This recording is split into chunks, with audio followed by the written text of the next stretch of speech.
Hello mga kapatid! Kumusta po? Isang mapagpalang araw po sa ating lahat. Pagbati po, galing po dito sa Politika Artista PH mga kapatid, at diretso na po tayo sa ating talakayan. Marami po tayong tatalakayin ngayon mga kapatid. Ang samot-samot saring issue po na bumabalot po ngayon sa mundo ng social media at mga politiko po sa ating bansa mga kapatid. At diretso na po tayo mga kapatid. Lumabas po sa pahayagan ngayon ang ipinalit po matapos pong baklasin. Matapos pong lumabas sa social media ang ginawa pong pagtanggal po at pag-alis po kay Saldico, ngayon naman po mga kapatid, inanunsyo po ng House of Representatives kung sino po ang pumalit bilang isang House Committee on Appropriation. Kapalit po ni Saldico ay si Stella Kimbo. Mga kapatid, si Stella Kimbo po ang pumalit mga kapatid. At ayun na nga, si Laila de Lima po nagre-react po mga kapatid sa issue po, sa ginawa po ng rally ng issue ng INC mga kapatid. Kino-question niya po ito dahil ang INC daw po kahit anong mangyari, sila daw po ay minority. Minority daw po sila mga kapatid, kahit ano pa daw pong dami niyan, umabot man yan ng milyon, nasa minority pa rin po sila. Yan po ang sabi ni Laila Sabah de Lima mga kapatid. At ayun po mga kapatid, nagpahayag din po sila ngayon, ang House of Representatives mga kapatid. Mukhang dumidistansya po ang House of Representatives ngayong araw po mga kapatid sa gagawin pong impeachment laban kay Vice President Sara Duterte. Mukhang lumalamig mga kapatid.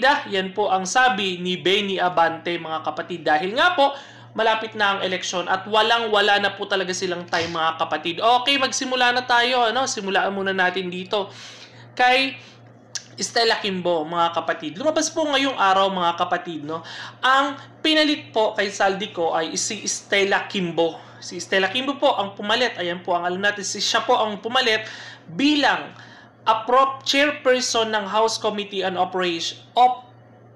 Appropriation kapalit ni Representative Saldico mga kapatid. Ano po ang pinagkaiba ni Saldico at ano po ang pinagkaiba ni Stella Kimbo? Si Stella Kimbo po mga kapatid, ay alam ko po ito po ay vice chairman. Vice chair po ito ng appropriation, kaya po siya ang pinalit. Ang kagandahan naman po pa dito, siya po ay may hawak na distrito. Kinatawan po siya ng distrito, si Stella Kimbo, kaya pwede rin naman po siya na pumalit. Pero ang tanong po dito mga kapatid, ano po ang pinagkaiba ni Stella Kimbo na napapabalitang may mga anomalya din pong nangyayari? Ang kanyang mala prinsesa, mala Disney princess na pamumuhay mga kapatid, na kina-question ng maraming Pilipino ang kanyang karanyaan, na kung saan po nagsimula si Stella Kimbo ay ngayon po ay nababalot din po ng kontrobersyal at tanong po ng taong bayan kung saan po ang nanggagaling ang yaman po ni Stella Kimbo. Ngayon po na siya po ang papalit bilang isang chairperson po ng appropriation, malamang malaki pong question ito para sa maraming Pilipino. Ganun pa man din mga kapatid, hindi na po iindain yan ng mga tao sa Kamara mga kapatid. Alam naman natin yan. Sila po ay masyadong panatiko. Sila po ay sumusunod kung ano po ang desisyon ng nakararami mga kapatid. Ang tanong dito, tatanungin po ng taong bayan, Madam Stella Kimbo, saan po galing ang yaman nyo? Ngayon po ay nababalot din kayo. Hay nako mga kapatid, mukhang niloloko na lang po tayo at ginigisa na lang po ang taong bayan sa mga ginagawa pong kagaguhan nito ni na Martin Romualdez. Wala naman pong magagawa ang taong bayan. Ang atin lang po, panatiliin nila at ayusin nila ang paghawak, dahil kung papalit po si Stella Kimbo ay alam naman natin mga kapatid kung papaano po ang naging takbo at binalot ng kontrobersyal si Saldico. Ngayon po si Stella Kimbo ang hawak. Ano kaya ang magiging takbo? Ano naman kaya? Siya na naman ba ang panibagong Panginoon, pangalawa sa Panginoon ng House of Representatives, na sasambahin ng mga gahamang politiko? Dadagsain po ng maraming politiko si Stella Kimbo mga kapatid. Yun lang po ang ating masasabi dyan. At dako po tayo dito mga kapatid, ano?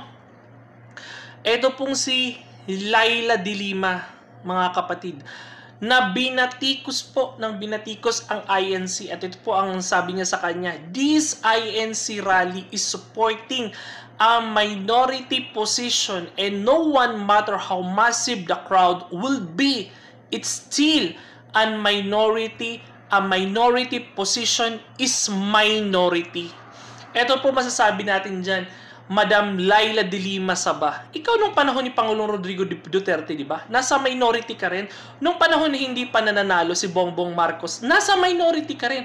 Kung paano mo inupakan noon si Bongbong Marcos, ngayon, dahil napalaya ka sa partido ni Bongbong Marcos, bumabanat ka na naman ng bumabanat ngayon. Asaan ang banat mo? Asaan ang banat mo? Ang INC, binabanatan mo. At ito pa po ang sabi niya, especially, basically, and essentially, pro BP Sara and anti-impeachment action is certainly agree. Let's call a spade because, well, they said that is a rally for peace and unity, and they also, that is support of BBM position that impeachment will be not proper. And that's the point. You know, he is against impeachment. So, it's basically and essentially a pro-BP Sara and anti-impeachment action. Yan po ang naging sabi po ni Laila Saba. Laila, magtigil ka. Ipahinga mo na yan. Ano? Sabi nga ng mga INC, no? Ikaw ay hindi pa ang aga mong nalaos. Ang aga mong nalaos, Laila. Hindi ka pa nga nananalo, nalaos ka na naman. Hayaan na natin si Laila Saba. Wala na pong pwesto yan. Wala na pong pupuntahan yan. Dahil alam mo si Laila de Lima ay himod na lang yan ng himod. Kung saan-saan na lang yan pupunta.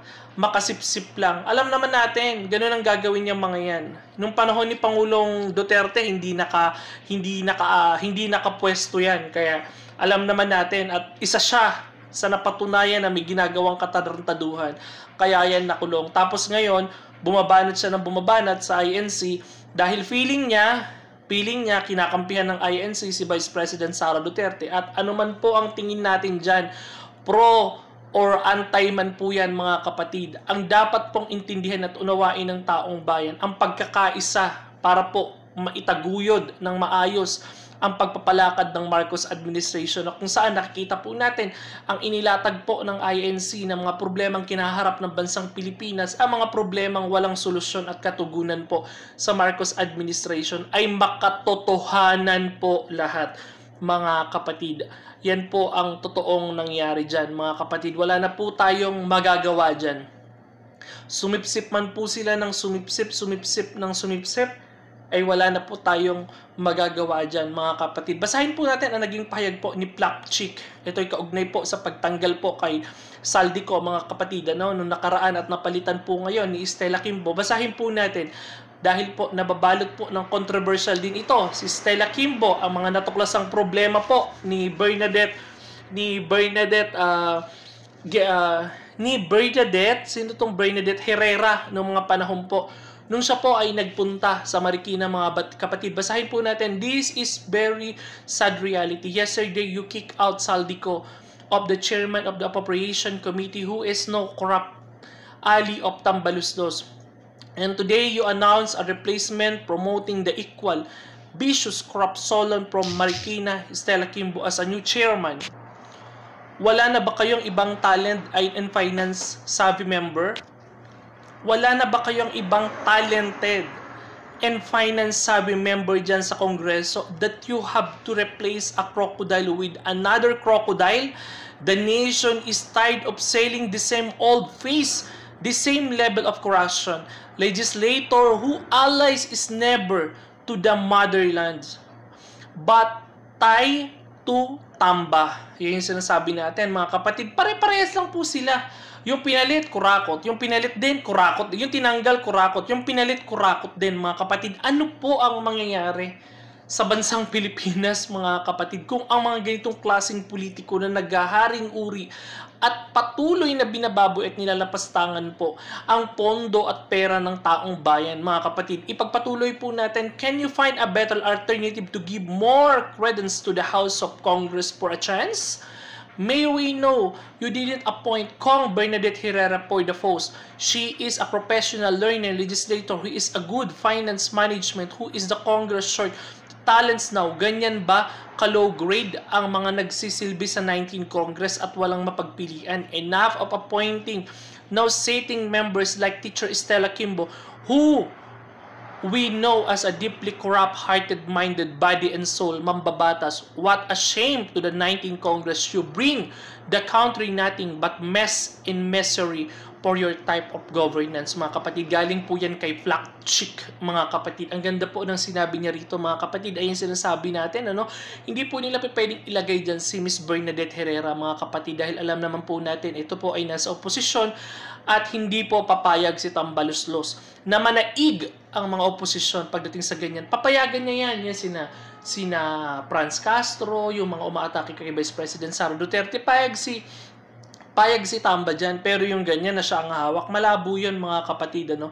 At yun lang po, mga kapatid, wala na po tayong aasahan sa gobyernong ito. Patuloy po ang pagdausdos at paglala po ng kahirapan at napipintong krisis sa politika sa mga darating na panahon, mga kapatid. Ang pagpalit po nila kay Estela Kimbo ay wala pong pinagkaiba yan. Ang nangyari pong issue kay Estela Kimbo ay parehas lang din po ng mangyayari sa pamumuno ni Saldico, mga kapatid. Pare-parehas lang pong mga buaya ito, mga kapatid. Bicol, buaya. Si Estela Kimbo ng Marikina, buaya, mga kapatid. Paghandaan na lang po natin. Magmatsyag na lang po tayo. Yan na lang po ang gagawin ng maraming Pilipino. At wala na pong iba. Kayo po, mga kapatid, pabor pa ba kayo? Okay pa ba sa inyo, mga kapatid? Nasisikmura nyo pa ba? Ang patuloy na lumalalang korupsyon, ang patuloy na nangyayari po sa bansang Pilipinas, ay pabor pa ba ang maraming Pilipino dito? Nakakalungkot, mga kapatid. Nakakalungkot po ang nawawaldas at naitatapon na pera ng taong bayan. Imbis sana sa mga proyekto na makatutulong sa maraming Pilipino ay nauuwi po sa pagbibigay ng ayuda ni Speaker Martin Romualdez. Ang sinasabi nga po natin diyan, tayo po ay hindi po tayo kumu-question sa pagbibigay ng ayuda kung napapakinabangan po at nararamdaman ng maraming Pilipino. Kung nagbabago po sana ang datos na inilalabas po ng PSA, ang mga kahirapan po sana ay nababawasan. Hindi po wala pong solusyon dahil patuloy po ang pagtaas at pag-angat ng mga mahihirap nating kababayan na nagkakaranas po ng kagutuman, pagkahirap ng buhay at kasadlakan sa pag-aaral, mga kapatid.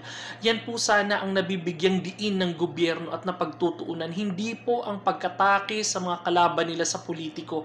Hindi po solusyon ang pamimigay ng pera para sila ay mahalin, yakapin, at gawing santo ng mga Pilipino, mga kapatid. Kayo po, ano po ang inyong masasabi sa naging talakayan natin ngayon? I-komento mo po dyan sa ating YouTube channel at babasahin po natin yan, mga kapatid. Maraming salamat po sa inyong pagsuporta.